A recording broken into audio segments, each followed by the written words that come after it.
继续来看台南北门区农会溪底寮分部有员工偷领客户的钱，总共共偷领210万。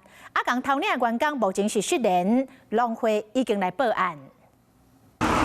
一透早，台南北门区农会溪底寮分部有不少人，大家手提加件铺啊，详细看顶头的数字，都惊家己欠的辛苦钱会消失去。有减无减嘛吼？这我唔知，这阮早惊的。我听到安尼，我好规暝拢袂困着，我会再跟赶到要来洗铺啊。哦，要入一铺啊，看卖啊。哎呀，好恐怖哦！唔知啊，就是咧来做看嘛。原来这传出疑似有员工偷领客户存款的事件。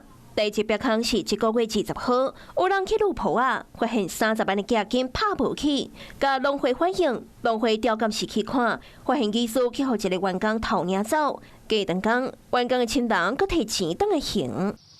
长辈钱向偷领去啊，到保定我先啊，我卡去问，卡去询问被害者，叫被害者讲有啊。我们账有处理起来的吧？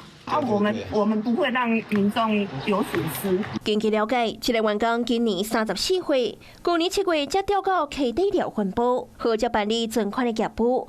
严格伊敢若涉嫌伪造囡仔，有个为客户哄偷领210万块。第二笔空了后，这个员工目前失去联络，连亲人嘛唔知影伊去倒。存款遭员工盗领案。 目前已由本分局受理，课证理清侦办中。北门农会讲已经报警，也已经在调查，会对客户负责到底，要互准后审讯。是讲伫过年前，民众准备领钱要包红包，所发生着假银疑似哄偷领的状况，难免会影响到过年的心情。